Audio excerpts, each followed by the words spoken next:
HMX made its name with bright, clacky switches, but sometimes you'll find websites claiming certain HMX switches are deep. But how deep are they really? So I took two of the deepest HMX switches I have, the Serene Greens and Bad Sweethearts. These use materials that lend themselves to deeper sound signatures, such as nylon, a characteristically softer plastic compared to the common alternative, polycarbonate. Let's first do a sound test where we compare these to some popular HMX switches like the Shanghai and Cheese.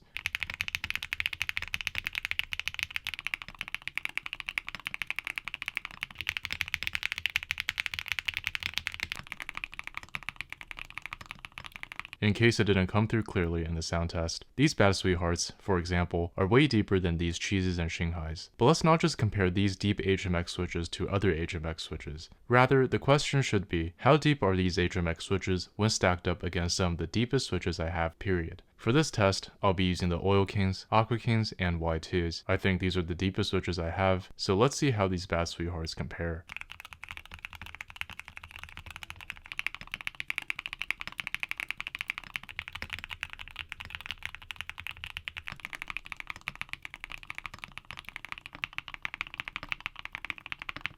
Okay, these HMX switches sound way brighter. What gives? To find out, I decided to ask one of the co-founders and manufacturing leads at HMX, Mr. Wu, about this situation. Basically, he replied that this has to do with the intricacies of switch molds, which is the metal tooling used to injection mold the plastic housings and stems in a switch. Material aside, there's something about the nuances of the switch mold's shape that really impacts the sound. This was hard for me to grasp. I didn't completely understand since, at least to the naked eye, all these parts look the same. Indeed, you can fit different housings and stems from different manufacturers together interchangeably, so they must surely be in the same ballpark. So I sat on this for a long time. But the epiphany came recently in our Discord. Yowzers claims that even though two different keycap manufacturers, GMK and Keykobo, use the same material blends and the same keycap profile, those keycaps have different sound signatures. Specifically, the Keykobo space bars supposedly sound more muted, whereas the GMK ones sound brighter. In other words, keycaps that have the exact same shape and what I assume are similar material blends can still result in different sound signatures, and this keycap story can't be extrapolated to the Switch world. Indeed, Yowzer's story seems to match up with what Mr. Wu told me. Although I can't exactly tell you why this is the case, this new anecdote confirms to me that there's more than meets the eye with what affects sound profile. And this is also why different manufacturers seem to really specialize in one type of sound profile. HMX can make both bright and deep switches within its catalog, but overall, everything from them tends to lean towards the brighter side of the spectrum. Another manufacturer, Keygeek, seems to be on the other end of the spectrum, where all their switches sound much deeper. Because for these manufacturers, unless they run multiple different types of molds simultaneously, it seems it's most cost effective to focus on one type of sound signature and really make a name for themselves in that area. Should it be clacky for HMX or thocky for Keygeek? But if you want to learn more about my top switches of this month, which includes both deep and high-pitched options, be sure to watch this video here. For now, thank you so much for watching, and I'll see you guys in the next one.